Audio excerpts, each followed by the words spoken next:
Hello sir, कैसे हैं आप? गुड इवनिंग शिवम भाई। Hello, I am fit and fine. आप आज कैसे हो शिवम जी? आज आज दोनों पंजाबी साथ में आ चुके हैं, रोड़ा रोड़ा। और आज हम बहुत धमाल मचाएंगे, है ना? तो सर, कैसे यस। करते हैं? सबसे पहले आप अपना एक शॉर्ट इंट्रोडक्शन दे दीजिए और फिर मैं टॉपिक बताता हूँ कि आज का क्या टॉपिक रहेगा और फिर जिस पर हम डिस्कस करेंगे। Okay, so hello everyone, I am Dheeraj Arora और मैं करीब 23 प्लस ईयर का एक्सपीरियंस रखता हूँ। इंटीरियर करता भी हूँ और इंटीरियर का बिजनेस लोगों को सिखाता भी हूँ। अब तक मैंने 500 प्लस प्रोजेक्ट किए हैं, 2 मेरे पास अवार्ड हैं सेलिब्रिटी से। इसके अलावा मैंने कुछ बुक्स लिखी हैं जैसे कि pre renovation, my mind is miracle, home interior blender. और शिवम सर मेरी इंस्पिरेशन है, इनको देख के मैं यूट्यूब पे आया और मेरे यूट्यूब चैनल पे 1 लाख सब्सक्राइबर हैं and I am working on mission Bharat का हर घर हो सुंदर, हर घर जगमगाए। यस, सर आप दैट्स माय इंट्रो। सर आप उल्टा बोल रहे हैं, और एक्सपीरियंस के हिसाब से जो है, मेरे को आपसे बहुत कुछ चीजें सीखी भी है मैंने, और आगे भी सीखते रहेंगे। तो ऐसे मत बोलिए, हमेशा छोटे बड़ों से सीखते हैं। तो अरे अ, वाह। तो सर, आज का जो टॉपिक है बहुत ज्यादा इंटरेस्टिंग होने वाला है। जैसे कि हमने कहा था कि आज का जो टॉपिक है, जिसमें कि हम मेनली तीन चीजों के बारे में डिस्कस करेंगे। नंबर जी। वन पे आपकी प्रोजेक्ट प्लानिंग और क्लाइंट को कैसे अंडरस्टैंड करें, इसके ऊपर। और यस। सेकंड, एग्जीक्यूशन और साइट को मैनेज कैसे करें। और थर्ड यस। आपका की बजट और टाइमलाइन की, किसी भी इंटीरियर को किस तरीके से बजट में पूरा करें और पर्टिकुलर टाइमलाइन के अंदर कंप्लीट करके दें, और क्लाइंट को कैसे हैंडल करें। तो मुझे लगता है कि इस लाइव से बहुत कुछ चीजें लोगों को सीखने वाली है। और मैं आपको बताता हूँ कि जो लाइव है, ये लाइव ही रहेगा, ये इंस्टाग्राम पे नहीं रहेगा। जैसे ही लाइव खत्म होगा, ये विद इन 1 वीक यूट्यूब पे डलेगा, लेकिन इंस्टाग्राम पे आप इसको एक्सेस नहीं कर पाएंगे। तो अगर आपको लाइव क्वेश्चन अगर पूछने हैं और सर के साथ इंटरेक्शन करना है, तो लाइव हमारे साथ कनेक्ट करते रहिएगा। और साथ साथ में आपको मौका देंगे सर से कुछ क्वेश्चन इसी टॉपिक से रिलेटेड पूछने के लिए। तो सर, इस सेगमेंट में जो है, जो मैंने 3 सेगमेंट जो बताया, इसमें सबसे पहले हम बात करते हैं प्रोजेक्ट प्लानिंग और क्लाइंट अंडरस्टैंडिंग के ऊपर। तो इसमें सबसे पहला प्रश्न जो है मेरा, वो ये है कि इंटीरियर डिजाइनिंग स्टार्ट करने से पहले सबसे बड़ा चैलेंज क्या होता है? सो ब्रदर्स, सबसे बड़ा चैलेंज ये आता है कि क्लाइंट के विजन को हम समझ नहीं पाते हैं, या कई बार क्लाइंट अपना टोटल विजन बता नहीं पाता है ढंग से। जिसके कारण होता क्या है कि एक ट्रस्ट और क्रेडिबिलिटी का इशू आ जाता है, वो बिल्ड नहीं हो पाती है। तो सबसे बड़ा चैलेंज है कि क्लाइंट की रिक्वायरमेंट को समझना। इसमें भी बहुत सारी चीज़ों का प्ले होता है। ए, क्लाइंट जिसको सस्ता देखता है वो कहता है चलो मैं अपने हिसाब से इससे काम करा ही लूंगा। बी, जिस कॉन्ट्रैक्टर को काम की जरूरत है वो कहता है अरे यार काम पकड़ो, बाद में देखी जाएगी। तो सबसे बड़ी प्रॉब्लम ये होती है कि हम अपनी नीच से बाहर जा करके काम को पकड़ने की कोशिश करते हैं। वहां पे एक्सपेक्टेशन और डिलीवरी में फर्क रह जाता है, जिसके कारण पूरा प्रोजेक्ट गड़बड़ हो सकता है। ओके। यस।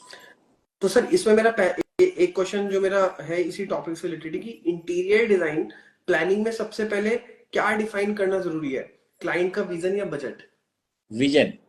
ओके। देखो, अगर कोई मुझे मेरे मन मुताबिक चीज दे सकता है तो वो मुझसे प्रीमियम भी चार्ज कर सकता है। ठीक है जी। तो धीरे सर, इसी जो हम चल रहे थे, इसी में सेकंड क्वेश्चन जो है मेरा, वो ये है कि क्लाइंट की पसंद और फंक्शनल नीड्स को बैलेंस कैसे करें। कई बार ऐसा होता है ना कि क्लाइंट ने बहुत सारी, आजकल इंस्टाग्राम पे रील्स वगैरह चलती हैं, उन्हें वो सेव कर लेते हैं कि हमें ये चाहिए। फिर उसके बाद जो है, अब आपको पता है कि एज अ इंटीरियर डिजाइनर कि यार ये चीज जो है इनके लिए इतनी फिजिबल नहीं है, ये अननेसेसरी कॉस्टिंग को बढ़ाएगा, या फिर ये दिखने में अच्छा लग रहा है, एक्चुअल में वो फंक्शनल नहीं है। तो इन सब चीजों को हम कैसे मैनेज कर तो सकते देखो, हैं? इन सब चीज़ों के लिए मैं हमेशा अपने क्लाइंट को समझाता हूँ कि फैंसी और सेक्सी चीज़ों से बचें।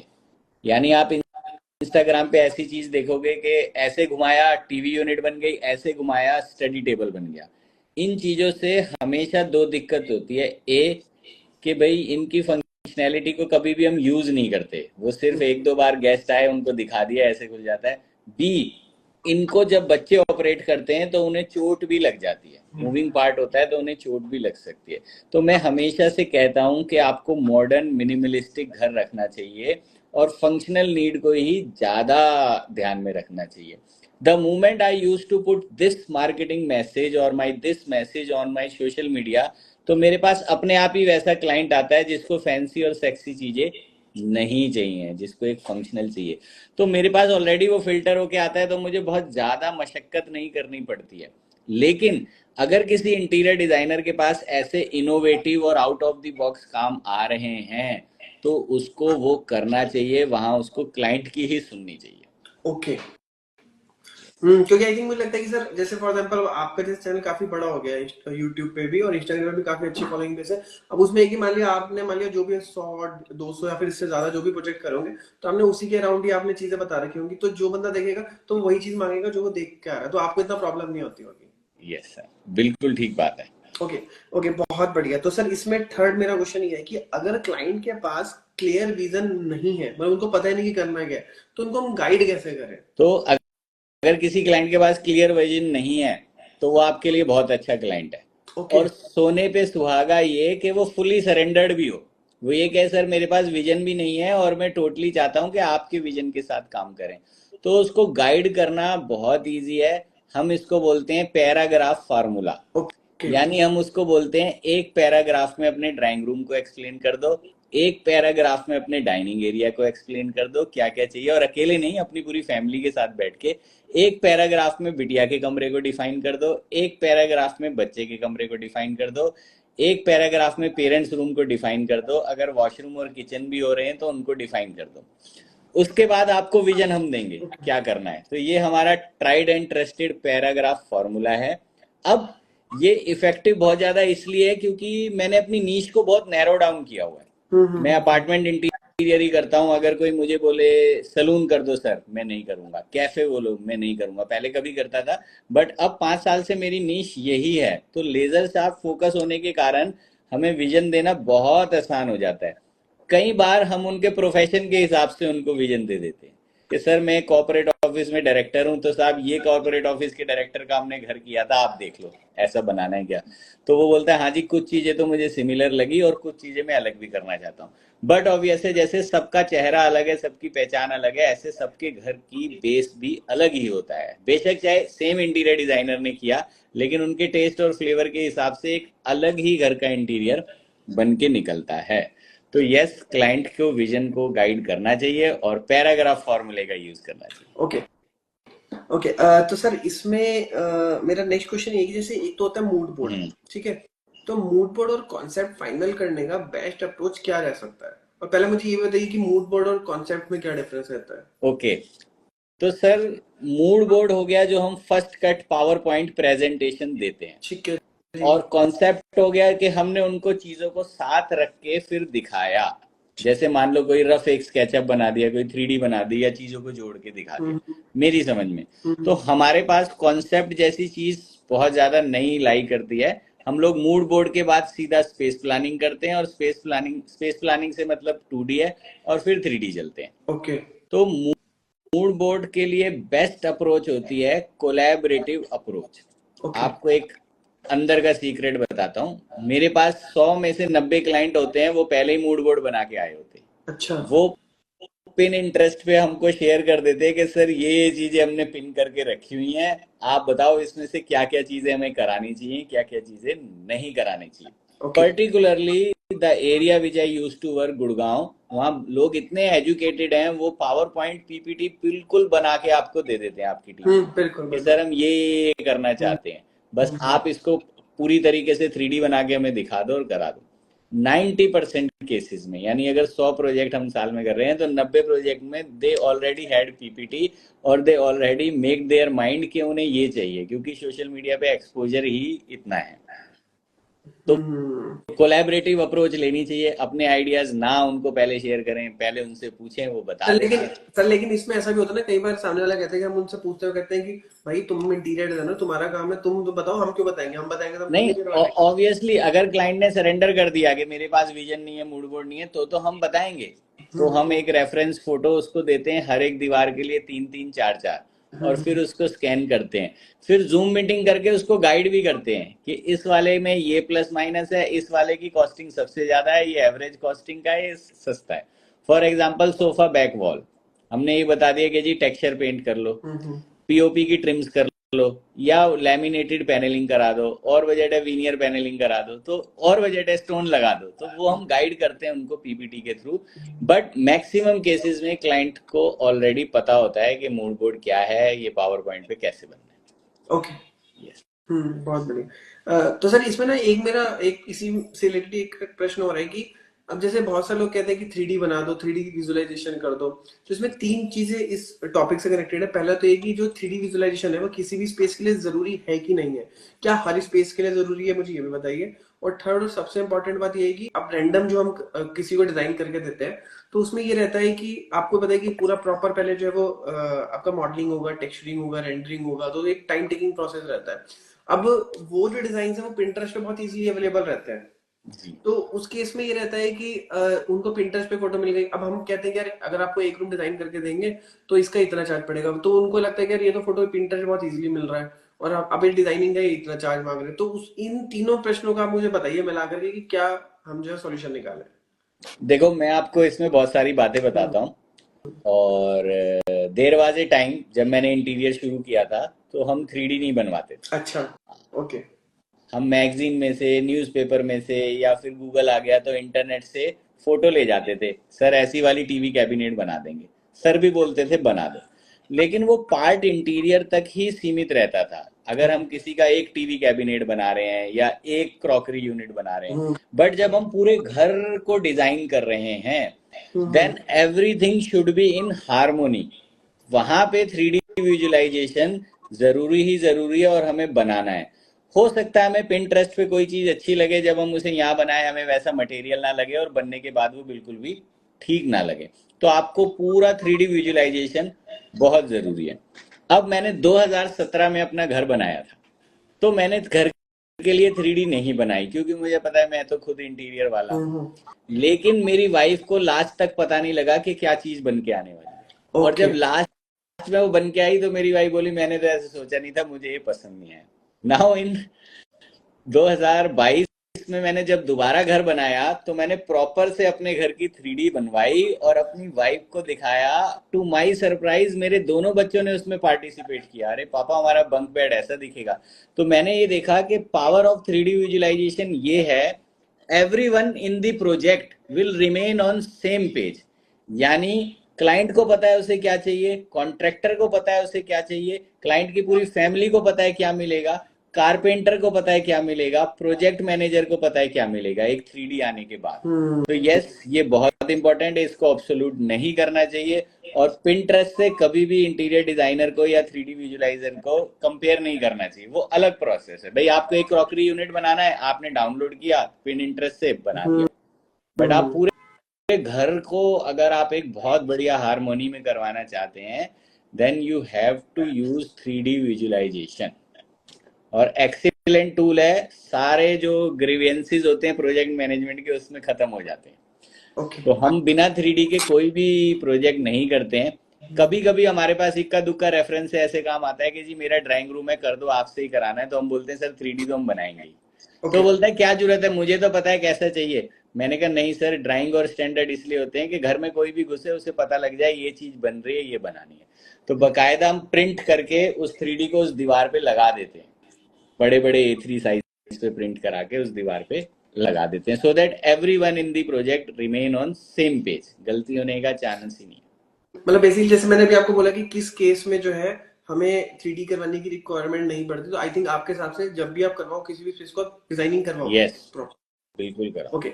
ओके। और इसमें सर, इसमें आई थिंक अभी जो हमने क्वेश्चंस जो जो टॉपिक डिस्कस करा ना, अब इससे रिलेटेड अगर ऑडियंस की कोई क्वेश्चन है तो वो 5 मिनट्स से लेके 10 मिनट्स हम जो है वो देंगे, तो आप हमसे पूछ सकते हैं। फिर हम इसी का ही जो सेकंड पार्ट है, अगर हम उसकी तरफ चलेंगे, एग्जीक्यूशन और साइट मैनेजमेंट की तरफ। Done sir, done. बिल्कुल।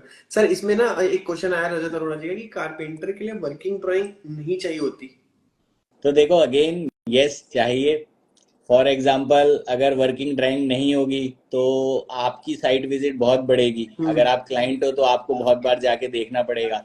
वर्किंग ड्राइंग होगी तो उसको पता होगा ये खाना इतने बड़ा है, ये खाना इतना बड़ा है, आपको भी पता होगा और इजी हो जाएगी। फॉर एग्जाम्पल हमें हैंडल लेस ड्रॉर चाहिए था, लेकिन वो वर्किंग ड्राइंग में नहीं मेंशन था और हमें बताना भी भूल गए और कारपेंटर ने हैंडल वाली ड्रॉर बना दी। अब बाद में वो फिर उसको टेपर काटेगा। तो हम्म। वर्किंग ड्राइंग भी इक्वली इंपॉर्टेंट है और हम भी सारी चीज़ों की वर्किंग ड्राइंग बनाते हैं। अलमारी के अंदर की भी ड्राइंग बनाते हैं, बाहर कैसे लैमिनेट लगनी है, इंटरनल आउटर दोनों डिटेल्स में। हम्म।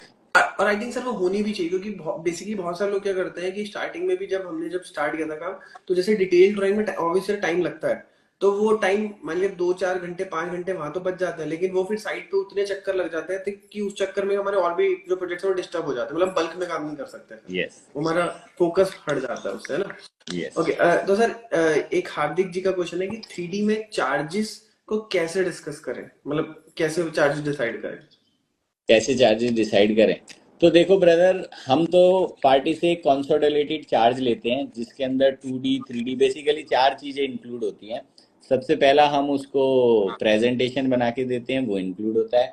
उसके अलावा हम उसको 2D ड्राइंग बना के देते हैं, वो इंक्लूड होता है। उसके अलावा हम उसको 3D ड्राइंग बना के देते हैं, वो इंक्लूड होता है। और एक BOQ बना के देते हैं। लगभग एक 3 BHK का हम 1.5 लाख रुपए चार्ज करते हैं। मोटा मोटा हो गया 100 सवा 100 रुपये स्क्वायर फीट के अराउंड।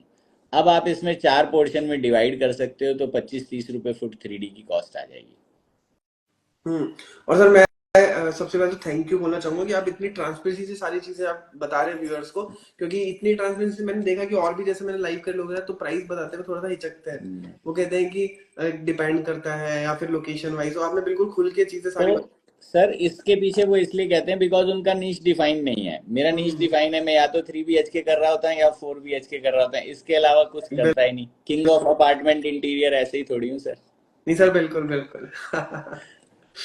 एक क्वेश्चन और आया है, बहुत इंपॉर्टेंट क्वेश्चन है। ये क्वेश्चन है, हाँ, कि सर साइट्स कैसे मिलेंगी। तो देखो, ये क्वेश्चन से पहले मैं आपसे एक क्वेश्चन पूछता हूँ कि मार्केटिंग करते हो? तो साइट मार्केटिंग करने से मिलेगी। जनरली क्या होते हैं, देर आर इंटीरियर डिजाइनर जो डिपेंड होते हैं कि भगवान जी किसी को भेजेंगे और वो आके हमें काम दे देगा, या फोन करके कहते हैं सर काम दे दो, हम बहुत अच्छा काम करते हैं। तो हम कितना अच्छा काम करते हैं ये मायने नहीं रखता, हमारा काम कितने लोगों तक पहुंचता है ये मायने रखता है। जो भी ये क्वेश्चन पूछ रहे हैं, आई एम डेड श्योर उनका कोई मंथली मार्केटिंग बजट नहीं होगा। इस कॉन्सेप्ट को बोलते हैं प्रो सामा। यानी सबसे पहले आपको साल का प्रॉफिट प्लान करना है। उस प्रॉफिट को अचीव करने के लिए कितनी सेल चाहिए ये प्लान करना है, और उस सेल को अचीव करने के लिए कितनी मार्केटिंग करनी है ये चाहिए। ताज्जुब की बात यह है, जब हम बिजनेस में नवे होते हैं तब हमारा मार्केटिंग बजट बहुत बड़ा होना चाहिए, लेकिन हमारा मार्केटिंग बजट तब जीरो होता है और हम मार्केटिंग करते नहीं है। जब हम 10-15 साल काम कर लेते हैं तब मार्केटिंग बजट अपने आप से कम हो जाता है, रेफरल से काम आने लगता है। तो आप जिस भी स्टेज पे हैं उस स्टेज को देखिए। अगर आप बिल्कुल बिगिनर हैं तो आपको साइट मिलेंगे, प्रोजेक्ट मिलेंगे, अपने गोल्ड माइंस। स्टार्टिंग में उठा के देख लो, किसी भी इंटीरियर वाले को काम मिला है तो पर्सनल रेफरल से ही मिला है, ऑनलाइन नहीं मिला। ऑनलाइन प्रेजेंस बिल्ड करने में आपको आराम से 2-3 साल लग जाएंगे। I hope this was insightful. Okay, तो बहुत बढ़िया। तो इसमें सर, इसमें नीतीश अग्रवाल जी का क्वेश्चन हो रहा है कि 3D डिजाइन के लिए कौन सा सॉफ्टवेयर बेस्ट है। तो ये तो सर आप बताओ, देखो ये वाला क्वेश्चन। हम्म, तो देखिए देखिए, 3D डिजाइनिंग के लिए क्या है कि पहली बात तो सॉफ्टवेयर बेस्ट है। मेरे को लगता है कि ऐसा कुछ नहीं है कि ये सॉफ्टवेयर बेकार है, ये सॉफ्टवेयर अच्छा है। सॉफ्टवेयर सारे बढ़िया, डिपेंड ही करते हैं कि आप किस सॉफ्टवेयर पे आप जो है अच्छी प्रैक्टिस कर रहे हो और कितना टाइम आप किस सॉफ्टवेयर में दे चुके हो। आप बिगिनर हो तो स्टार्टिंग के लिए आप स्केचअप यूज कर सकते हो। मैंने बहुत सारे लोगों को देखा है, एक तरफ स्केचअप यूज करते हुए और एक तरफ 3ds मैक्स यूज करते हुए। अब बहुत सारे लोग कहते हैं कि 3ds मैक्स में रेंडर बहुत अच्छे निकलते हैं, लेकिन मैंने ऐसा देखा है कि एक तरफ जो 3ds मैक्स यूज कर रहा है ना, उससे बहुत बढ़िया रेंडर जो है वो बंदा दे रहा है जिसका जो गूगल स्केचअप यूज कर रहा है। तो इट्स मतलब ये डिपेंड करता है कि आप कौन से एक्सटेंशन यूज करते हो, आप उसमें वीरे यूज कर रहे हो या फिर आप किस टाइप से आप उस सॉफ्टवेयर को पर्टिकुलर यूज कर रहे हो, तो ये बहुत मैटर करता है। बाकी मेनली 3ds मैक्स आजकल जो मैंने देखा जनरली मैक्सिमम जो डिजाइनर्स है 3D ये गूगल स्केचअप यूज करते हैं। तो देखो, तो मैंने इसका आंसर इसलिए नहीं दिया, हम 3D डिजाइनिंग का काम आउटसोर्स करते हैं, इन हाउस ओके, नहीं करते। इन हाउस सिर्फ हमारे पास 2D डिजाइनर है, और यस 3ds मैक्स और स्केचअप दोनों ही यूज होते हैं। आप और बाकी सर ये है कि अगर मान लिया बहुत ज्यादा आप जैसे जाहा हदीद या फिर आपका संजय पुरी जैसे डिजाइन आप बना रहे हो, बहुत ज्यादा कर्व में प्ले कर रहे हो, फिर सॉफ्टवेयर बहुत डिफरेंट हो जाते हैं, फिर उसमें फिर स्केचअप में काम नहीं चलता। जी। फिर आपका ग्रास ऊपर या ब्लेंडर वगैरह फिर उन सॉफ्टवेयर पे काम होता है। हम्म, मतलब बेसिकली मैंने भी यूट्यूब पे ऊपर एक डिटेल वीडियो बना रखी है। अगर आप कर्व वगैरह के अगर आप डिजाइन वगैरह करते हो तो फिर उसके लिए फिर सॉफ्टवेयर और बहुत सारी एल्गोरिथम्स काम अलग करते हैं, तो वो एक नेक्स्ट लेवल चीज हो जाती है। तो उसके बारे में फिर कभी हम डिस्कस करेंगे डिटेल में। फिलहाल अभी के लिए आप ये मान के चलिए कि गूगल स्केचअप बेस्ट रहेगा। ओके, बिल्कुल ठीक बात है। तो सर एक क्वेश्चन और है इसमें कि पर्सनल काम मिला है, नेक्स्ट भी मिला है, पर गैस नहीं कर पा रही कि अपना फ्यूचर कैसे डिसाइड करें या फिर फ्यूचर कैसा रहेगा। तो देखो, ये जो आप गैस नहीं कर पा रहे हो ना, ये प्रॉब्लम नहीं है, ये सिम्टम है। ये लक्षण है एक प्रॉब्लम का, और वो प्रॉब्लम है कि आप सेल्स और मार्केटिंग में स्ट्रांग नहीं हो। अगर आप सेल्स और मार्केटिंग में स्ट्रांग हो जाओगे तब आप आराम से बिजनेस के किसी भी काम को कर पाओगे। क्योंकि सर आई थिंक आपने बहुत अच्छी चीज बताई है, क्योंकि मैंने देखा कि आज के टाइम पे क्या है कि सेल्स मार्केटिंग और जिसको कोई भी प्रोडक्ट बेचना आ गया ना, तो वो कोई भी कर सकता है, क्योंकि मैक्सिमम जो कंपनी जो बड़े बड़े ब्रांड्स हमें दिखते हैं ना, वो अपने प्रोडक्ट खुद बनाते हैं ना, सब आउटसोर्स करता है, यस यस। जिसमें ब्रांडिंग करता है। इसका बहुत बड़ा एग्जांपल है पतंजलि। हाँ जी। मैं तो हरिद्वार से हूँ, यहीं से ही है पतंजलि। तो यहाँ पे मतलब जो बहुत सारी फार्मेसी जो बिल्कुल डेड हो गई थी, तो उनको उन्होंने बोला कि आप हमारे लिए प्रोडक्ट बनाओ, उसको सिर्फ क्वालिटी को मैनेज करेंगे, और उन्होंने सिर्फ और सिर्फ ब्रांड बनाया योगा के थ्रू, कि पतंजलि जो है एक ब्रांड बिल्ड करके वो वाइट लेबलिंग करके अपने प्रोडक्ट बेचते हैं। तो इस तरीके से मतलब ये मैंने आपको बहुत डीप बात बता दी, जो बहुत सारी बुक्स में आपको सीखने के लिए मिलेगी। जी जी जी। ओके, तो सर अब इसमें जो हम नेक्स्ट सेगमेंट की तरफ बढ़ते हैं, आपका साइट एग्जीक्यूशन और साइट मैनेजमेंट के ऊपर। तो इसमें मेरा एक तो क्वेश्चन ये है कि अगर आपके कारपेंटर डिले कर रहे हैं और साइट के काम रुक रहे हैं, तो जी। आप क्या करेंगे, मतलब क्या कर सकते हैं हम इसमें? अगर कारपेंटर डिले कर रहे हैं और साइट के काम रुके हुए हैं तो क्या करेंगे? हम्म। तो सर देखो, सबसे पहली बात, क्लाइंट को इन्फॉर्म करें कि अच्छा, काम डिले हो रहा है। हो सकता अगर आप क्लाइंट को इन्फॉर्म नहीं करेंगे तो है। गड़बड़ ओके, हो जाएगी। और ठीक फिर है। उसके बाद कोशिश करेंगे कि उस कारपेंटर को कैसे हेल्प आउट कर सकते हैं कि वो आपका जल्दी से काम कर ले। मे ओके। बी उसकी लाइफ में कोई चैलेंज आ गया, मे बी उस कारपेंटर कॉन्ट्रैक्टर के पास लेबर नहीं है, तो हाँ, आप पूछेंगे कि कैसे उसको सपोर्ट कर सकते हैं। ओके। यही एक तरीका है, थोड़ा सा पेशेंस रखेंगे और क्लाइंट से एक्स्ट्रा टाइम गेन करने की कोशिश करेंगे। दूसरा तरीका है, कारपेंटर को डांट दो, भगा दो, फिर आप फंस जाओगे। तो बड़े पेशेंसली काम करना पड़ेगा। ओके, तो मतलब आपने मतलब बता दिया कि मतलब आपको मतलब बिल्कुल ट्रांसपेरेंसी का क्लाइंट को सारी चीजें बता के चलना है यस कि यस अगर यस यस यस। एक बात बताओ, आपकी हमारी टीम में कोई काम कर रहा है और उससे काम लेट हो रहा है तो वो हमें इन्फॉर्म करेगा ना। बिल्कुल। ओके, तो सर इसमें मेरा नेक्स्ट क्वेश्चन है कि साइट पे सबसे कॉमन एग्जीक्यूशन मिस्टेक क्या होती है जो जनरली लोग करते हैं और उसको अवॉइड करना चाहिए? साइट पे सबसे कॉमन मिस्टेक ये होती है जो जनरली लोग करते हैं, काम को बिना समझे करने लग जाना। ओके, बिना 3D बनाए, बिना प्लानिंग बनाए उसको जल्दी से हाँ कर देना और ये जल्दी आई से थिंक काम। आपके यहाँ सबसे मेजर और कॉमन मिस्टेक है। Yes yes yes yes yes. और इसके अलावा एक मिस्टेक और होती है, lack of follow up. Okay, यानी कि कई बार ऐसे सिस्टम नहीं होते जिससे कारण हम फॉलो अप नहीं कर पाते, तो ओके। उससे बहुत दिक्कत आ जाती है। तो सर फॉलो अप जैसे तो मतलब किस तरीके से, मतलब ये आर्किटेक्ट या इंटीरियर डिजाइनर को करना तब चाहिए या फिर? नहीं नहीं नहीं नहीं, ये पूरी टीम को करना चाहिए। सपोज करो मैं फर्स्ट वीक गया और साइट पे कुछ काम बता करके आया, लेकिन किसी ने उसको फॉलो नहीं करा, मेरे टीम मेंबर ने, किसी ने इंश्योर नहीं करा कि वो होगा, किसी ने नहीं करा तो दूसरे ने उसको होल्ड टू अकाउंट नहीं करा। तो अधिकतर जो काम है वो फॉलो अप के कारण रुकते हैं। तो success of project lies in follow up. पूरी लिस्ट बनाओ, लिस्ट बना करके फॉलो अप करो। ओके। तो सर इसमें मेरा नेक्स्ट क्वेश्चन है कि मटेरियल का सिलेक्शन और जो प्रोक्यूरमेंट होता है, तो इसको हम एफिशिएंटली कैसे मैनेज कर सकते हैं? देखो, इसको एफिशिएंटली मैनेज करने के लिए ना आपको प्री प्लानिंग करनी पड़ेगी। और प्री प्लानिंग करने से भी पहले जो इसकी ब्यूटी है वो आपको अपनी नीश क्लियर करनी पड़ेगी। ओके। जैसे मैं अपार्टमेंट का काम करता हूं तो मेरे पास पूरी प्री प्लानिंग है, कितनी लाइटें लगेंगी, कौन कौन सी लाइट लगेंगी, Amazon एफिलिएट लिंक उनके तैयार हैं, प्रोडक्ट तैयार हैं, पहले दिन टेम्पलेट कस्टमर को पकड़ा देते हैं, कितनी तरीके की बाथरूम फिटिंग लगेंगी, कहाँ से लैमिनेट आएगी। अब यही अगर मैं डिफरेंट डिफरेंट काम करता तो दिक्कत हो जाती। नेक्स्ट क्वेश्चन इसी टॉपिक से रिलेटेड ये है कि कॉन्ट्रैक्टर्स और लेबर्स के साथ स्मूथ कोऑर्डिनेशन कैसे करें, और आप अपना सीक्रेट बताइए कि आप कैसे कोऑर्डिनेशन करते हैं? तो देखो, ट्रांसपेरेंसी इसके अंदर सबसे बड़ा सीक्रेट टूल है। ओके। कई बार मैंने ये देखा है कि अगर क्लाइंट से हमें पेमेंट मिली है तो हम अपने कॉन्ट्रैक्टर को अपडेट नहीं करते, ओके। जो कि बहुत गलत है। मैं तो अपने कॉन्ट्रैक्टर को ही बोलता हूँ, जाओ भाई पेमेंट मांग लो, काम हो गया। या अपने सुपरवाइजर को, हम अपने सुपरवाइजर तक को भी नहीं बताते हैं। नहीं नहीं, तो सर मैं आपको बताता हूँ, इस केस में तो इशू आता है कि क्लाइंट बोलता है कि यार मैं पेमेंट का तो आपसे कर रहा हूँ, तो आप ही आओगे, इसका क्या मतलब है पेमेंट मांगने का? तो देखो सर, मैं आपको इसके अंदर बताता हूँ। हम्म। एक बिजनेस ओनर कभी भी पेमेंट मांगेगा हम्म। तो उसकी पेमेंट पूरी नहीं मिलेगी और अटकेगी भी। ओके।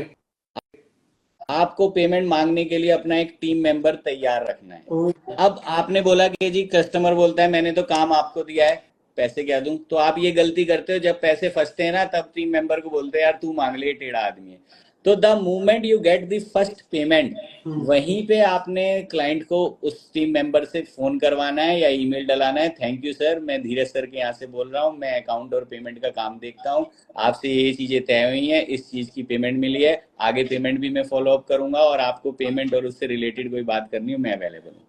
तब वो आदमी नहीं बोल सकता सेकंड स्टेज पे। नहीं सर, हम गलती क्या करते हैं, पहले तो टीम मेंबर लाते नहीं है, और जब काम फंस जाता है तो बोलते हैं चुन्नू तू मांग ले पेमेंट, मुन्नू तू मांग ले। क्लाइंट कहता है भाई आई डोंट नो यू। तो मतलब आपको आपका मतलब ये एक्सपीरियंस है कि अगर हम स्टार्टिंग से किसी और को लगाएंगे तो उसमें पेमेंट बनने के चांस कम रहेंगे। यस, मांगने में भी आपको आसानी होगी ना। आप कितने फोन कर लोगे बार बार, आप अपना काम छोड़ के तो जाओगे। लेकिन सर एक चीज मैंने और देखी, मतलब जो जनरल में और लोगों से डिस्कस करता हूँ तो वो ये बोलते हैं कि अगर मान लिया किसी का मान लिया कोटेशन बना है और हमने उसको दिया है, अब मान लिया हम अपने किसी बंदे को लगाते हैं कि सर इतनी की पेमेंट उतनी की पेमेंट, तो उनका ये कहना होता है कि यार हमारे जो बंदे काम कर रहे हैं उनको पता चलेगा कि यार इतनी की कोटेशन बन रही है, उतनी की कोटेशन बन रही है, तो वो बताएंगे, वो बोलेंगे कि हमारी भी सैलरी बढ़ावा।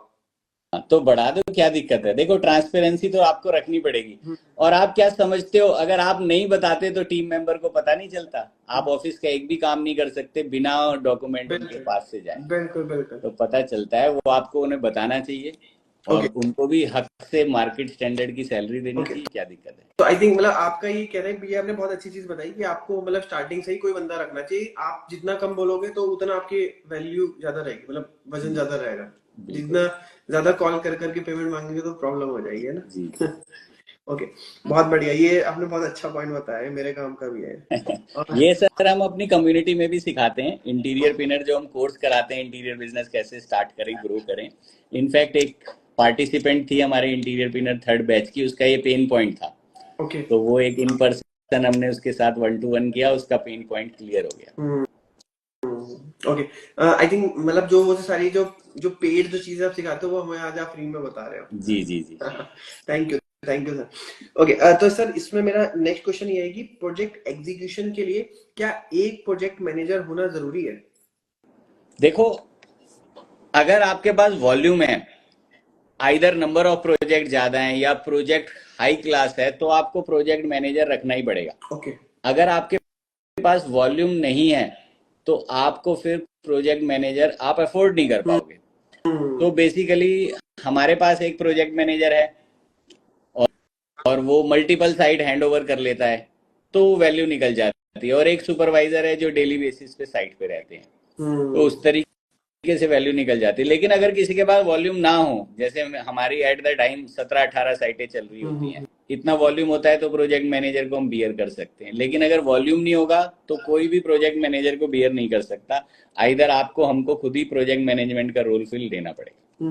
बट बिल्कुल यस, वो होने से हमेशा स्मूथ होता है, इन्वेंट्रियां टाइम पे चली जाती हैं, बिलिंग टाइम पे चली जाती है, क्लाइंट को कोई रिस्पॉन्सिबल बंदा मिलता है, फिर एक बिजनेस ओनर का टाइम बचता है। अगर मैंने प्रोजेक्ट मैनेजर रखा तो मेरा भी टाइम बचा भाई, बिल्कुल। मेरी साइट पे जाने की फ्रीक्वेंसी कम हो गई। तो आप कहीं और फिर फोकस कर पाओगे। हाँ, हम कहीं और क्या, आई फॉर इंटीरियर पे ही फोकस करेंगे, और कहाँ करेंगे। बिल्कुल। ओके, तो सर इसमें मेरा नेक्स्ट क्वेश्चन है कि साइट विजिट का आइडियल फ्रीक्वेंसी क्या होनी चाहिए, मतलब हमें कितना फ्रीक्वेंसी में साइट विजिट करना चाहिए? तो देखो, ये डिपेंड करता है again on what stage of business you are. तो कभी कभी मेरे पास एक टाइम ऐसा था कि मैं रोज अपनी साइट पे पहुंच जाता था। फिर ऐसा टाइम आया कि मैं वंस इन ए, मतलब हफ्ते में 2-3 बार जाने लग गया साइट पे। फिर आया वंस इन ए वीक, और अब मैं अपनी साइट पे 15 दिन में एक बार जाता हूँ, और ये डे वन से मैं अपने क्लाइंट को इन्फॉर्म रखता हूँ। ओके लेकिन ओके। हमने वो ट्रेडिशन नहीं छोड़ा। मेरी जगह एक सुपरवाइजर होता है जो डेली साइट पे जाता है, और मैं हर दूसरे दिन जो जाता था उसकी जगह मेरे पास एक प्रोजेक्ट मैनेजर होता है, वो जाता है।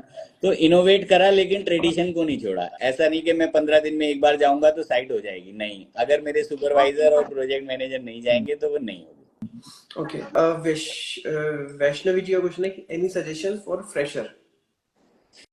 प्रेशर किस कॉन्टेक्स्ट में सजेशन चाहते हैं? दो कॉन्टेक्स्ट हो सकते हैं। एक तो ये कि आपको जॉब चाहिए अभी, और एक ये आप चाहते हैं भाई बीइंग ए फ्रेशर आप अपना बिजनेस करें, या अपना कोई सोशल मीडिया चैनल इंटीरियर से रिलेटेड करें। बिल्कुल। Best part is focus on internship first. आप कहीं ना कहीं इंटर्नशिप के लिए अप्लाई करें। सेकंड, आफ्टर इंटर्नशिप आप जॉब करें, और जॉब 3-4 साल करने के बाद आप खुद की प्रैक्टिस करना स्टार्ट करें। ये बेटर एडवाइस है। जो भी जिस स्टेज पे करें, लाइफ में मेंटर जरूर रखें और उस मेंटर की शिद्दत से सेवा करें। अगर अगर कॉलेज में ही हो तो टीचर्स को मेंटर बना सकते हो, कॉलेज से बाहर निकले जिसके पास इंटर्नशिप करी उसको मेंटर बना सकते हो, जहाँ जॉब कर रहे हो बॉस को मेंटर बनाओ। अगर वैल्यू नहीं मिलती तो जॉब मत करना। यानी आपको आपकी कंपनी का नेचर पसंद नहीं आता तो जबरदस्ती उस कंपनी में ज्वाइन मत करना। कई वो बार लोग दोनों कहते हैं अपने चलो अभी कर लेते हैं और फिर छोड़ देंगे, वहीं उनका करियर खराब होना शुरू हो जाता है। फॉर एग्जाम्पल, अगर मेरी वैल्यू है कि भाई मुझे सैटरडे संडे 2 दिन काम नहीं करना हफ्ते में, तो मुझे ऐसी कंपनी ज्वाइन करनी चाहिए जिसमें सैटरडे संडे काम नहीं होता। मेरी वैल्यू है मुझे सुबह उठ के जल्दी ऑफिस नहीं जाना, तो ऐसी कंपनी भी है जो 11-12 बजे जिनके ऑफिस खुलते हैं। तो आपको ध्यान से अपनी वैल्यू से जो कंपनी मैच करती है उसी को ज्वाइन करना। ओके, नेक्स्ट ये है क्वेश्चन जी कि फर्स्ट, मतलब इनका क्वेश्चन है कि फर्स्ट मीटिंग में एक अच्छा इंप्रेशन कैसे हम डाल सकते हैं दूसरे। फर्स्ट मीटिंग में अच्छा इंप्रेशन कैसे डाल सकते हैं, तो सबसे बड़ी बात है ask good and meaningful question, जिससे आपके लिए वैल्यू क्रिएट हो, क्लाइंट के लिए वैल्यू क्रिएट हो। सेकंड पॉइंट है बी ए गुड लिसनर। अगर कस्टमर आपसे कुछ कह रहा है तो आप उसको समझो और उसको लिखो अच्छी तरीके से।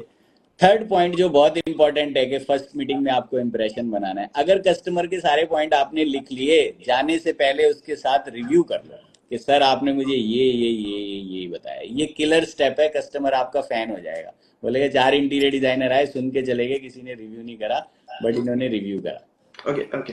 Hello. Hello. So basically I am an interior designer. Okay मैंने जस्ट 6 मंथ्स पहले ही अपना कॉलेज फिनिश किया एंड अभी I am into a job. Okay मुझे ये जानना है कि मैं जॉब के साथ साथ, मतलब मेरा 9 to 6 का जॉब है, मैं जॉब के साथ साथ, ताकि मुझे इस फील्ड में और जानने को मिले, मैं 9 to 5 के साथ साथ और क्या अलग नॉलेज या क्या एक्सपीरियंस कर सकती हूँ जिससे मेरा एक्सपीरियंस थोड़ा और लेवल अप हो जाए और जल्दी हो। अच्छा, तो देखो आप बहुत सारे एक्सपीरियंस कर सकते हो, लेकिन मेरा आपसे पहले ये सवाल है जाना कहाँ है? जब मुझे पता होगा तभी दिशा दिखाऊंगा। सर, सो बेसिकली मैं इसके लिए बहुत पहले से श्योर हूँ कि मुझे इसमें आगे अपना खुद का ही करना है। ठीक है, मुझे खुद अब क्लैरिटी आ गई, प्रोजेक्ट लेके, हाँ। अब तो मैं क्लैरिटी अभी, आ गई। इवन मैंने जब अपना फॉर्म चूज किया था जॉब्स के लिए, मैंने इतना स्पेसिफिक होके किया था कि मुझे इतने ही क्लाइंट, मुझे इतने ही एम्प्लॉयज चाहिए अपनी जॉब में, ताकि मेरे को एक अपॉर्चुनिटीज ज्यादा मिल सके। अगर ज्यादा लोग तो होते देखो, हैं तो अपॉर्चुनिटीज थोड़ी कम होती है। हाँ, तो देखो अभी जो 9 to 5 आप सीख रहे हो इसको बोलते हम्म। हैं ऑपरेशनल स्किल्स। यानी आप सीख रहे हो कि ड्राइंग कैसे बनती है, ऑफिस में कैसे कोऑर्डिनेट करा जाता है, क्लाइंट से कैसे बात करी जाती है। यस। अब अगर आपने अपना बिजनेस करना है तो आपको अपनी टाइम एंड एनर्जी इन्वेस्ट करनी है सेलिंग और मार्केटिंग के स्किल सीखने पे। अगर ये दो चीजों में बिजनेस में महारत आ गई, यानी काम लाना आ गया और काम कराना आ गया, तो हाँ। आप फिर बिजनेस कर पाओगे। मैक्सिमम जो इंटीरियर डिजाइनर है उनके ऑपरेशनल स्किल तो बहुत हाई होते हैं, लेकिन सेलिंग और मार्केटिंग के स्किल जीरो होते हैं, जिसके कारण वो रह जाते हैं। Okay sir, thank you so much. Okay, और भव्या लास्ट में एक छोटी सी टिप है, ये एक छोटी सी बुक है, इसको आप पढ़ लेना। यस, पर्सनल एमबीए, आपने बोला ना कि एमबीए करने के लिए जरूरत है, तो ऐसा कोई नीड नहीं है। इस तरीके की बहुत सारी बुक्स आती है, पर्सनल एमबीए बुक है ये, है ना। आप इसका स्क्रीनशॉट ले लेना, आप सर्च कर लेना, बहुत सस्ती सी बुक है, 500-600 रुपए की मिल जाएगी, ओके और बहुत सारी चीजें आपको इसमें से भी आप सीख सकते हो। बहुत अच्छी बुक है सर, आपको कैन एमबीए करने की। You just show it again? हाँ, sure sure. Personal MBA, I think thank mirror, you sir. Mirror होके आ रही होगी शायद, है ना। हाँ मेरे बट आई विल अंडरस्टैंड। हाँ। Also sorry, I will just take your time. मुझे एक और क्वेश्चन था कि अभी मैंने जस्ट अपना बैचलर्स कंप्लीट किया है, 4 ईयर डिग्री। मुझे मुझे मुझे नहीं समझ आ रहा कि मुझे मास्टर्स करना चाहिए या नहीं, या मतलब मुझे मास्टर्स करना था बट इन मैनेजमेंट और इन बिजनेस। तो तो ये क्वेश्चन आपका सर से है। दोनों से है मुझे, क्योंकि I am at a very lower level for now. Okay, तो मुझे गाइड करने के लिए आई नीड समवन। तो सर आप देंगे आंसर तो इसका। देखो इसका एक जवाब है यस, आपको मास्टरेट करना चाहिए, क्योंकि आपने बोला आप अपना बिजनेस करना चाहते हैं। तो while you want to start your own business you need one competitive edge। तो अगर आप मास्टरेट हो और सामने वाला इंटीरियर डिजाइनर जो आपके क्लाइंट को पिच कर रहा है वो मेरी तरह सिर्फ 10वीं पास है, तो आपको एज मिलेगी। अगेन ये मास्टरेट आपने कहाँ से करनी है? जितनी बढ़िया से बढ़िया जगह से कर सकते हो वहां से करनी है। ओके अगर आपको फॉरेन कंट्री में जाके भी करनी है best of the best institute से, तो वहां से करो। इसका फायदा ये होगा कि इंडिया में कुछ ऐसे लोग हैं जो फॉरेन कल्चर के घर बनाना चाहते हैं, और वहां आपको बढ़िया से काम मिलेगा और आपकी निश ऐसी डेवलप्ड हो जाएगी कि हम यूरोपियन स्टाइल के और स्कैंडिनेवियन थीम के ही घर करते हैं। तो अगर आप कर सकते हो तो जरूर मास्टरेट करना। तो masters in it's like MBA और मास्टर्स इन डिजाइन स्ट्रेटेजी और masters in design design, masters in design yes. मतलब there is a course name management and business in design field. तो मुझे उस कोर्स थैंक यू सो का much. Idea नहीं है, but मैं आपको सजेस्ट करूंगा कि इंटीरियर डिजाइनिंग में मास्टरेट करनी है आपने। Okay okay, thank you. Thank you Bhavya, thank you. Okay, तो सर इसमें हम नेक्स्ट हम चलते हैं। एंड नेक्स्ट जो बड़ा मजेदार सेगमेंट है वो है बजटिंग, जो कि सबसे इम्पोर्टेंट। और मेरे को लगता है कि कोई भी घर बना रहा है, वो चाहे इंटीरियर डिजाइनर को हायर कर सके या नहीं कर सके, वो खुद करे बट एवर, तो वो बजट जो है वो सबके लिए काम की चीज है। तो इसमें मेरा क्वेश्चन ये है आपसे कि बजट फ्रेंडली इंटीरियर प्लान करने के टॉप 3 टिप्स दे दीजिए, और अगर 3 से ज्यादा तो वो भी बता दीजिए, हमें कोई इसमें शर्म लिहाज नहीं है, इसमें आप बता दीजिए। बजट फ्रेंडली इंटीरियर को प्लान करने के 3 टिप दे दो। हाँ जी। तो मैं सर सबसे पहले आपको एक टिप देता हूँ, हाँ बहुत जी। बड़ा, ठीक है? Follow the sequence. एक सीक्वेंस बताऊंगा आपको और सबको वही फॉलो करनी है। सीक्वेंस का ही सारा गेम है। द मोमेंट हम सीक्वेंस को तोड़ देते हैं तो चीजें गड़बड़ हो जाती हैं। फॉर एग्जाम्पल, सूर्य नमस्कार करते हैं, इसका एक प्रॉपर सीक्वेंस है। अगर हम सूर्य नमस्कार को गलत तरीके से करेंगे तो वो फायदा नहीं देगा और हो सकता है हार्म कर दे। तो सिंपल सी बात है, you have to follow the sequence. और वो आपको सीक्वेंस बताता हूँ जिससे कि आपका मतलब बजट में काम हो जाएगा और हमेशा क्लाइंट को आपका काम बजट फ्रेंडली दिखेगा। बजट तो सबका सेम नहीं होता। अगर किसी का बजट है 4 लाख का और उसे पता लग जाए कि मेरा इंटीरियर वाला काम 40 लाख में होना है, तो वो आपके साथ ऑन बोर्ड नहीं आएगा। इट मीन्स आपके साथ वही कस्टमर आएगा जिसका बजट है। तो आपको अपने बजट को ना 3 बारी बताना है, 3 बारी बताना है। सपोज करो मेरे पास किसी ने फोन किया कि धीरज जी मुझे अपने घर का इंटीरियर कराना है। सर फॉर एग्जांपल मैं यहीं पे, सॉरी मैं आपको बीच में रोक रहा हूँ। अब इसमें ये है कि आप इंटीरियर डिजाइनर हो, मैं हूँ क्लाइंट, ठीक है, आप तो क्लाइंट। आप मुझे लाइव आप करके बताइए सर, मुझे जो है इंटीरियर करवाना है, मेरा 3 BHK फ्लैट है, तो अब इसमें हम कैसे कैसे हम काम कर सकते हैं और मेरा लगभग कितना खर्चा आ जाएगा? तो देखो सर, मैं आपका कितना खर्चा आएगा ये तो मुझे नहीं पता, अच्छा, लेकिन लोग कितने पैसे खर्च कर रहे हैं ये बता सकता हूँ। ओके ठीक है। तो सर लोग क्या कितने पैसे खर्च कर रहे हैं? सर लोग खर्च कर रहे हैं 15 लाख से 25 लाख आज की डेट में। मतलब एक अब ये डिपेंड करता है, ये बॉल पार्क बहुत बड़ा है। ये डिपेंड करता है कि भाई किसी को बाथरूम की टाइलें चेंज करानी है, किसी को नहीं करानी, किसी को यूपीवीसी विंडो चेंज करानी है, किसी को नहीं करानी। तो इसीलिए हम आपका बजट जो है अभी नहीं बता सकते, अभी हम यही गेस्टिमेट दे सकते हैं। नहीं सर, फिर भी एक टेंटेटिव कुछ क्या खर्चा आ जाएगा लगभग? टेंटेटिव बता तो दिया सर, ये गेस्टिमेट है ना। 15 से 25 लाख के बीच में अगर आप लाई करते हो तो हम आपके लिए बजट फ्रेंडली हैं, अदरवाइज नहीं है। ओके ओके, मतलब बेसिकली क्या है कि यहाँ पे फिल्टर हो गया कि अगर मेरे माइंड में फिगर है कि 5-7 लाख रुपए खर्च करने हैं, तो वहीं पे ही आपने फिल्टर कर दिया मेरे को। हाँ, अब आपके लिए मैं बजट फ्रेंडली नहीं था, तो सिंपल सी बात है, वहां पे हम कट हो गए। अब मान लो आपने मुझे फर्स्ट स्टेज पे बता दिया गेस्टिमेट, तो हम आपके पास गए, आपकी रिक्वायरमेंट समझी और हमने आपको तीसरा एस्टिमेट दिया जिसको बोलते हैं बजटरी एस्टिमेट। ओके ठीक है। वो 15 से 25 की बजाय फिल्टर होके आ गया 18 प्लस माइनस 10%। आपने हमें एक फीस दी, हम मिलने आए, हमने कंसल्टेशन करी और आपको बता दिया कि सर ना आप कब खर्चा 15 आ रहा है ना 25 आ रहा है, 18 आ रहा है। ठीक है जी। अब क्लाइंट ने 18 पे अपना माइंड मेकअप कर लिया, हम उसको ऑन बोर्ड ले लेंगे डिजाइनिंग के लिए। अब हम उसकी डिजाइनिंग करेंगे और फिर डिजाइनिंग के बाद बना के देंगे BOQ, बिल ऑफ क्वांटिटी। ठीक है जी। अब वो क्लाइंट के 18 लाख के प्लस माइनस 10% के दायरे में ही होगा, तो हम हमेशा क्लाइंट के लिए बजट फ्रेंडली रहेंगे। ये एक इंपॉर्टेंट टिप है कि आपको सीक्वेंस को फॉलो करना है।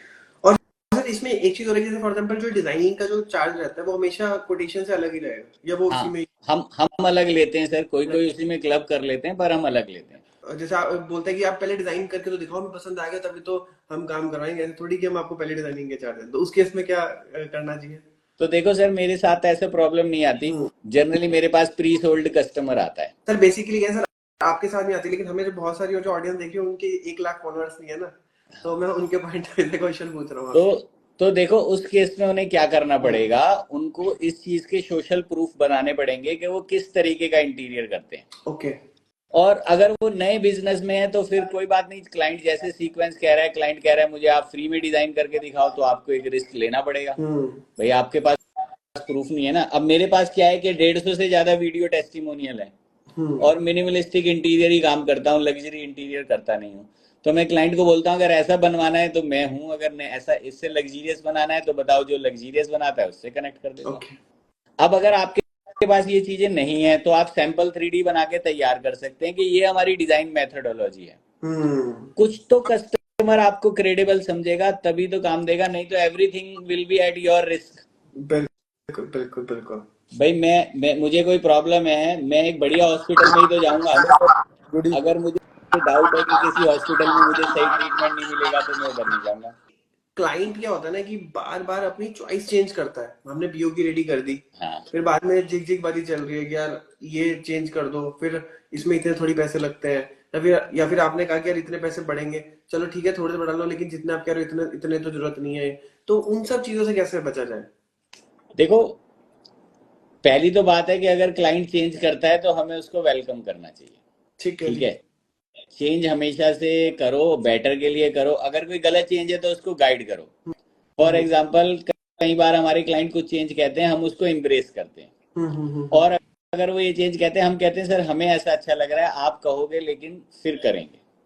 अब क्या करें, अगर कस्टमर चेंज करा रहा है तो आपको चार्ज लेना ही पड़ेगा, आप फ्री में चेंज नहीं करके दे सकते। उसके लिए हम क्या करते हैं, चेंज को कंट्रोल कर सकते हैं।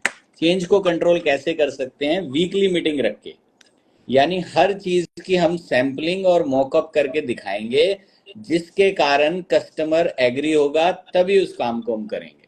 फॉर एग्जाम्पल, अगर हमने फॉल सीलिंग करी तो फ्रेमवर्क करके कस्टमर को चेक करा दिया और उसको बता दिया कि सर अभी ये कच्चा है, आप बोलोगे उतार के दोबारा करना है, ऐसा करना है, वैसा करना है, हो जाएगा। पक्का होने के बाद ये चेंज नहीं होगा, और होगा तो तोड़ने के भी पैसे और बनाने के भी पैसे। अगेन, आपको इसके लिए एक आपका टीम मेंबर होगा, वही क्लाइंट से अपफ्रंट बोल सकता है, आप नहीं बोल सकते। आप तो व्यापारी आदमी हो, आप तो हंसते रहोगे तो कहना मुश्किल है। तो आपको एक टीम मेंबर रखना पड़ेगा, जो कि आपका प्रोजेक्ट मैनेजर हो सकता है, आपका सुपरवाइजर हो सकता है, अगर कोई भी नहीं है तो आपके कॉन्ट्रैक्टर हो सकते हैं। सिमिलरली, आप लकड़ी का जब काम करें तो अलमारी के पूरे ढांचे बनाएं, कस्टमर को बुलाएं और उसको दिखाएं, ये रफ स्ट्रक्चर है सर। आपको अभी जितना चेंज कराना है, जितने सेल्फ, जितने ड्रॉर बढ़ाने, बढ़ सकते हैं, घट सकते हैं। एक बार हमने इस पे अंदर लैमिनेट लगा दी, फिर नहीं हो सकते।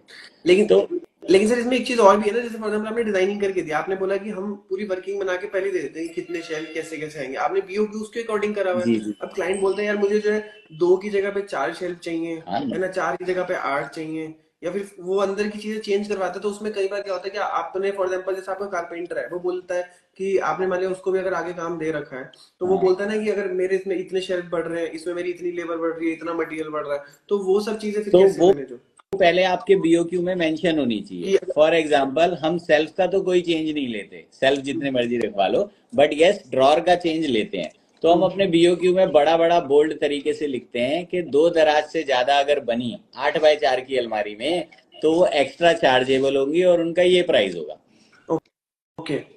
तो उसके लिए क्लैरिटी हमें बीओक्यू की स्टेज पे देनी है, और कस्टमर चेंज कराएगा वो उसका हक है। जो आपने बताया वो चेंज में नहीं आया, वो एडिशन में आ गया, हम्म। एडिशन कराएगा तो उसके पैसे देगा, सिंपल सी बात है भाई।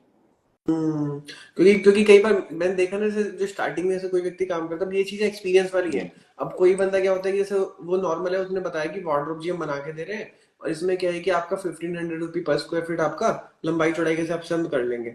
अब जी उसके बाद क्लाइंट के माइंड में आता है कि 1500, मतलब मैं बता रहा हूँ, जो स्टार्टिंग में जो लोग काम करते हैं वो क्या है कि अब क्लाइंट को लग रहा है कि 8x4 32 स्क्वायर फीट इंटू 1500 करके ये मेरी कॉस्ट देनी है। अब उसमें मैं चाहे जो है वो क्या बोलते हैं आपका ट्राउजर पुल आउट भी ऐड करवाऊं, आप उसमें शर्ट पुल आउट ऐड करवाऊं, दुनिया जहां की फिटिंग ऐड कराऊं, तो कोई दिक्कत नहीं है। तो वो कहीं ना कहीं एक जाके फिर ना ट्रैप हो जाते हैं स्टार्टिंग में जो काम करते हैं। बिल्कुल ठीक बात है। देखो, नए लोग बहुत परेशान होते हैं इस फील्ड में, इसीलिए हम बोलते हैं प्रॉपर गाइडेंस लेके अपना बिजनेस स्टार्ट करो। लेकिन सर मेन बात ये ना कि ये फील्ड ऐसा है कि मतलब आप तो बहुत अच्छा कर रहे हो कि हमारे फील्ड में जो लोगों को इतना एजुकेट कर रहे हो, क्योंकि बहुत सारे लोग ऐसे होते हैं पता होता है फिर भी वो इतनी सारी चीजें जो है वो इतने ओपन तरीके से नहीं बताते यस। जो न्यू कमर्स है। तो सर बहुत अच्छे तरीके से आपने चीजें बताई हैं। अभी इसमें मेरा एक क्वेश्चन और है इसमें कि जो प्रोजेक्ट का जो कंप्लीशन के बाद क्लाइंट को सेटिस्फाई कैसे इंश्योर करेंगे वो सेटिस्फाई है कि नहीं है? तो देखो, सबसे बड़ी बात है, अगर क्लाइंट आपको टेस्टिमोनियल दे रहा है तो वो सेटिस्फाइड है। तो आप देखो, हम अपने ऑफिस में जब तक उस प्रोजेक्ट को कंप्लीट नहीं मानते, जब तक क्लाइंट के सोफे पे साथ बैठ के टेस्टिमोनियल वीडियो नहीं शूट कराते। और आप सबकी कृपा से महीने में 3-4 टेस्टिमोनियल वीडियो मेरे आ ही जाते हैं। हम्म। तो ये आपको एक मापदंड रखना पड़ेगा। और इसके अलावा आप एक और भी मेजर रख सकते हो, इफ क्लाइंट रिकमेंड्स यू, अगर वो आपको रिकमेंड कर रहा है अपना काम होने के बाद, it means he is satisfied. अगर हम्म। क्लाइंट आपको रिकमेंड कर रहा है तो वो आपके काम से सेटिस्फाइड है, इम्प्रेस है, तभी वो रिकमेंड कर रहा है, अदरवाइज वो नहीं करेगा। तो सर आप जैसे फॉर एग्जांपल आपका ऐसे काम हो जाता है तो जो जो फाइनल पेमेंट है वो आपका काम होने से पहले होता है काम होने के बाद? क्योंकि इसमें क्या होता है कि जो क्लाइंट है ना फाइनल पेमेंट डिले बहुत करता है। देखो तो इसको सर, आप इस चीज को किस तरीके से मैं हैंडल आपको करते हैं आप? बताता हूँ, हमें 10% पेमेंट जो है काम करने के बाद मिलती है। 30 डेज तक हम उसको बोलते हैं क्लाइंट को, वो दे सकते हैं। इन 30 डेज में स्नैक पॉइंट्स भी आते हैं और हम वो स्नैक पॉइंट्स को भी क्लियर करके देते हैं। स्नैक पॉइंट जैसे बीच में कुछ ग्लिच वगैरह हाँ है तो? हाँ हाँ, जैसे मान लो कोई बिजली का बोर्ड टेढ़ा हो गया भैया, कोई कब्जा हिल गया या कुछ वो भी हो गया, X sir Y Z natural जो भी। सी वो कई बार नेचुरल होता है, क्लाइंट वो आता ही कहता है है थोड़ा। कि 2 पॉइंट और बना दो, मैं अब रह रहा हूँ तो मुझे अब जरूरत लग रही है, पहले नहीं समझ में आया, तो होता है। तो वो 1 मंथ 10% हम आफ्टर 1 मंथ लेते हैं, यानी विद इन 1 मंथ 30 डेज लेते हैं। उससे पहले 90% पेमेंट हमारे पास आ जाती है। तो कोई इशू इन चीज़ों में आता नहीं है। अब इसमें यहाँ पे देखने वाली बात यह है कि अगर 10 में से 8 क्लाइंट आपको पे कर रहे हैं on your terms and condition, it means आप बिजनेस में सही जा रहे हो। दो तो कस्टमर भी आपको गलत मिल सकते हैं, गलत माइंडोलॉजी के, गलत माइंडसेट के। लेकिन अगर 10 में से 8 क्लाइंट आपको पेमेंट नहीं दे रहे और सिर्फ 2 क्लाइंट पूरी पेमेंट दे रहे हैं, तो इट मीन्स आपके बिजनेस मॉडल में, वर्किंग मेथोडोलॉजी में कुछ तो कमी है। तो हम्म। वहां आपको एक नेक्स्ट लेवल के एक्शन लेने पड़ेंगे उसको सुधारने के लिए। ओके। और और सर इसमें भी अभी मैंने देखा था बैलून से उड़ के गए थे अभी आप हाँ, आप मेरे ख्याल आपने कुछ? से कुछ हाथ से वेव हुआ था, अच्छा। कुछ मैंने ऐसे किया था, कुछ ऐसे किया नहीं था। सर, लेकिन बातें तो आप इतनी अच्छी अच्छी कर रहे हो कि बैलून जो है वो आप कैसे उड़ते हुए बनते हैं। आप कर रहे हो, मेरे यहाँ से उड़ रहे हैं। अब भव्या भव्या मैम का ये क्वेश्चन हो रहा है कि sir how to create a team of carpenters, painters, electrician in the start? देखो, आपको यहाँ पे ना ट्राइड एंड टेस्टेड फार्मूला करना पड़ेगा, यानी आपको उनको ट्राई करना पड़ेगा, टेस्ट करना पड़ेगा, तभी टीम क्रिएट होगी। हो हम्म। सकता है एक कारपेंटर दूसरे इंटीरियर वाले के साथ अच्छा काम कर रहा है, लेकिन आपके साथ उसकी फ्रीक्वेंसी वेवलेंथ नहीं मैच हुई। हम्म। तो ये आप एक प्रोजेक्ट आए, छोटा सा काम किसी कारपेंटर को दे के देखिए और फिर उसके बाद उसको परमानेंटली रखिए अपने पास। अच्छा काम करता है तो थोड़े बहुत रेट बढ़ाइए, जाने नहीं दीजिए। हम्म। अगर वो आपका खास आदमी बन गया है तो अच्छे रेट देके उसको अपने पास ही रखिए। हम्म। जब आपका लेवल बढ़ेगा, फिर आपका एक कारपेंटर से काम नहीं चलेगा। हमारे पास इस समय 4 कारपेंटर के ठेकेदार हैं, हम्म। चारों अलग अलग वेवलेंथ से समझते हैं। अब हमें उनके हिसाब से चीजें मैच करनी पड़ती हम्म। हैं। हम बड़े हो गए ना, बड़ा लीडर क्या होता है, लीडर प्रजा के हिसाब से अपने आप को मैच कर लेता है। तो बिल्कुल। जब हम एक कारपेंटर रखते थे तो सोचते थे वो हमारे हिसाब से चलेगा। अब हमें पता लगा कि 3 कारपेंटर हमारे हिसाब से नहीं चलेंगे, हमें ही उनसे अलग अलग अंडरस्टैंडिंग रखनी पड़ेगी। कि 3-4 कारपेंटर के ठेकेदार हैं तो सबके रेट बराबर भी नहीं है। कोई ज़्यादा पैसे लेता है उसी काम के, कोई कम पैसे लेता है। कोई क्लाइंट भी हैंडल कर लेता है, तो जहाँ हमें लगता है कि भाई क्लाइंट थोड़ा सा ऐसा है जो बहुत ज़्यादा इंटरफेयर करता है, तो वहाँ हम थोड़े महंगे वाले कारपेंटर को लगा देते हैं।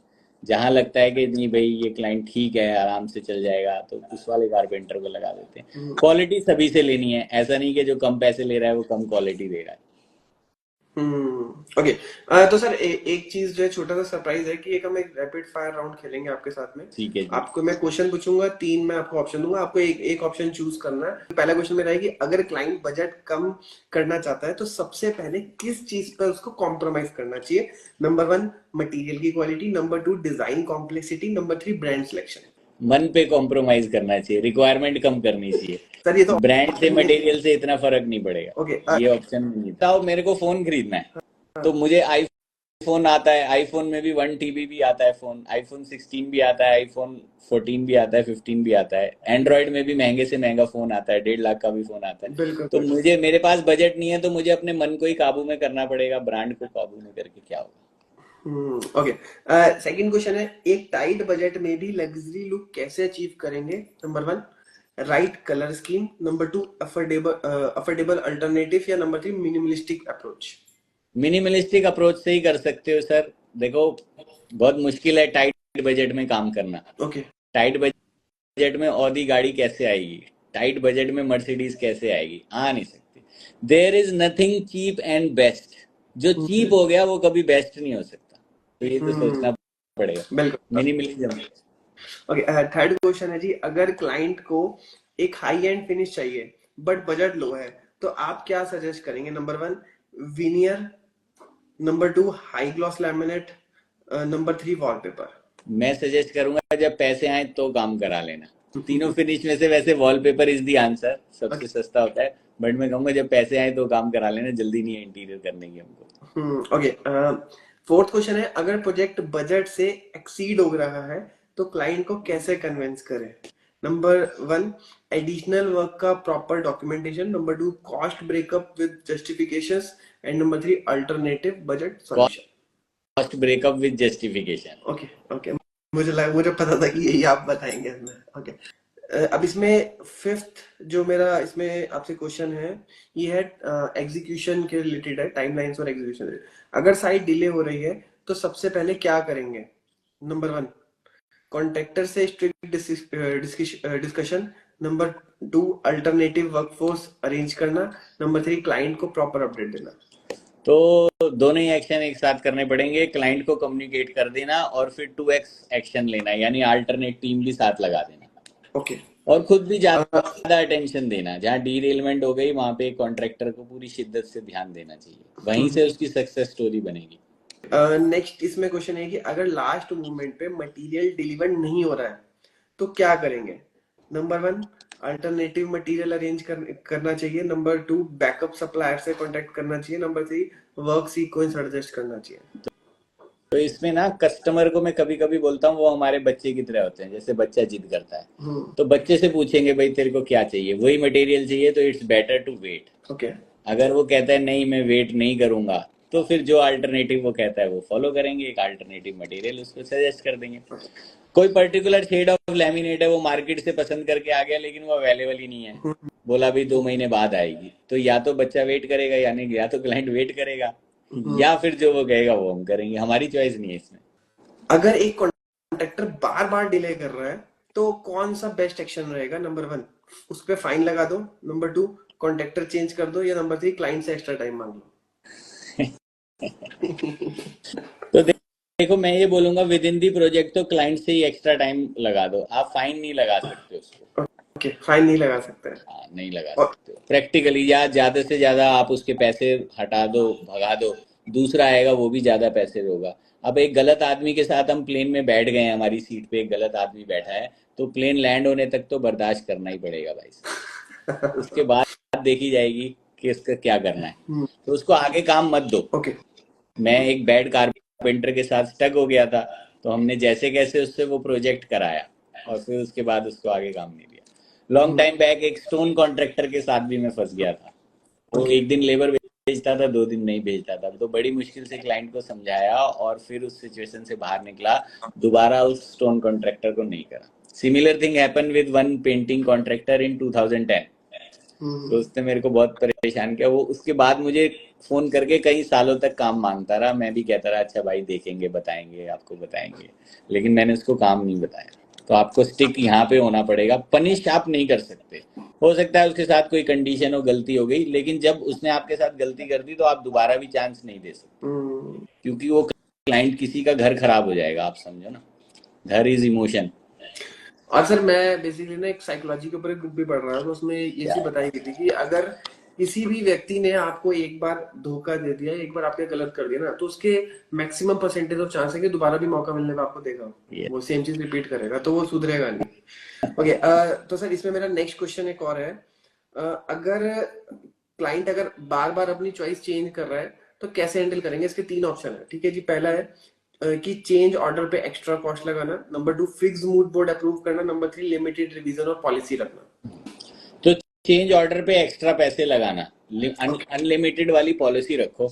और एक आपको इसकी स्ट्रेटजी बताता हूँ जो हम करते हैं। जो कस्टमर बार बार पेंट चेंज कराता है, ये कराता है, गोली की स्पीड से उसका काम कर दो। अच्छा। यानी उसने जो पेंट शेड सेलेक्ट किया अगले दिन ही पूरा करवा दो फटाफट। अब चेंज कराए, बोलो भाई साहब अब तो हो गया पूरा, अब बताओ क्या करना है। तो जो ज्यादा चेंज करता है उसका काम हम एकदम फास्ट कर दो, कि जिससे कि वो चेंज कराने आए तो उसको दुख लगे, यार ये तो पूरा तुमने कर भी दिया। तो हम जहाँ पे क्लाइंट 1-2 बार चेंज करा देता है, मैं क्लियर इंस्ट्रक्शन देता हूँ कि भाई साहब जो डिसीजन हो गया ना उसको कल ही एग्जीक्यूट कर दो, ताकि अब वो बोलो अब वो चेंज की स्टेज से आगे निकल गया। नहीं तो वो सोचेगा।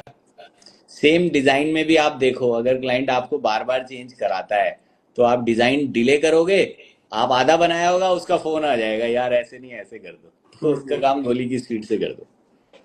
ओके, इसमें नेक्स्ट मेरा क्वेश्चन इसमें ये है कि अगर क्लाइंट प्रोजेक्ट कंप्लीट होने के बाद पेमेंट डिले कर रहा तो बेस्ट अप्रोच क्या है? नंबर 1 लीगल नोटिस भेजना, नंबर 2 फ्रेंडली रिमाइंडर और पेमेंट टर्म दिखाना, नंबर 3 पार्शियल पेमेंट पॉलिसी रखना। मेरे वाले बैलून वहां पहुंच गया। अब सर आपने मेरा क्वेश्चन देख के बैलून मेरे को तो दे देखो दिया। इसमें मैं तीनों पॉइंट पे बताता हूँ। नंबर 1, लीगल कभी भी नहीं जाने की सोचना, okay. As a contractor, as a वो। अन्यथा आप B2B नहीं हो, अगर B2C हो तो लीगल जाने की आप सोचना भी मत। सेकंड ये है कि भाई आप कस्टमर का काम रोक सकते हो, बट आप 3 उसको पेमेंट के सॉफ्ट रिमाइंडर के बाद, यानी आप उसको व्हाट्सएप पे रिमाइंडर डाल दो। हर साइट का ग्रुप होता है कि सर ये वाली पेमेंट है, आपने ड्यू बोला था, दे दूंगा, नहीं दी। तो आपने उस पर रिमाइंडर डाल दिया। अगली बार 2 दिन बाद, अगर आपका टाइम स्पैन अलाउ करता है, 2 दिन बाद फिर रिमाइंडर डालो, रिमाइंडर 2, फिर 2 दिन बाद रिमाइंडर डालो 3। ये हम फॉलो करते हैं। 6 दिन का रिमाइंडर हो गया, काम बंद। हमारे पास भाई साहब प्रूफ है कि पेमेंट ना आने की वजह से काम बंद हुआ है। आपने हमारी पेमेंट क्यों नहीं दी है, अब ये आप जस्टिफाई करके बताओगे। और बिलीव मी, छूटे हुए काम को कोई नहीं पकड़ता। तो कई बार आपको ऐसा क्लाइंट मिल जाता है। हमें एक बहुत साल पहले ऐसा क्लाइंट मिला था, उसने बोला आप काम स्टार्ट करो, हम एडवांस देते हैं। हमने काम स्टार्ट करा, डिसमेंटलिंग शुरू, अरे कल देता हूँ, अरे परसों देता हूँ। तो हमारी टीम ने उसको ग्रुप पे लिख दिया। 3 रिमाइंडर के बाद उसने नहीं दिया, हमने मना कर दिया कि सर आगे नहीं करते। फिर उसने बुलाया, मैंने कहा सर देखो, हमें आपसे सिर्फ पेमेंट ही तो कमिटमेंट चाहिए। अगर आप पहले ही पेमेंट कमिटमेंट नहीं रख रहे हो तो लास्ट में और बीच में हमारा क्या हाल होगा, जब तो हमारी इन्वेस्टमेंट भी होगी। अभी तो कोई इन्वेस्टमेंट ही नहीं है, चलो 40-50 हजार का काम हुआ है। देन फिर वो मान गए और उन्होंने फटाफट पेमेंट रिलीज करी। बोले मैं बिजी था, तो मैंने कहा आप 3 दिन बाद का टाइम दे देते हमें। तो हो जाता है ऐसा कभी कभी, बट आपके पास सिंपल सी बात है, आपको काम बंद करना है तुरंत। आप लाइफ का असूल बना लो कि अपनी जेब से पैसे लगा के किसी का घर नहीं करेंगे, ना ही सामने वाले को कराना चाहिए भाई। आज आप फ्रिज लेता है कस्टमर, टीवी लेता है, एप्पल का लैपटॉप लेता है, आईपैड लेता है, क्या उनसे उधार लेके आता है? नहीं। ठीक है, हमारे काम में उसको अनसर्टेनिटी है, 10-15% आप पेमेंट होल्ड करो, वो चलता है। कई बार मैंने देखा कि साइट में कोई डीरेलमेंट हो गई और क्लाइंट कहते हैं अब तुम्हारे 11 लाख रुपए में पूरा काम होने के बाद में दूंगा। भाई कोई नहीं काम करके दे सकता। आप उसके 10% रोक सकते हो, 15% रोक सकते हो, लेकिन ये नहीं कह सकते कि भाई मैं पूरा। अगर नहीं देने तो आप उसका हिसाब कर दो, जितना काम उसने करा है उतने उसको पैसे दे दो। आपको भी अपने घर में शांति से रहने को तभी मिलेगा जब कर्मियों के पैसे दे दोगे, कर्मयोगी के। ओके, तो sir thank you so much, thank फिर यू कभी ब्रदर। मिलते हैं। Good night.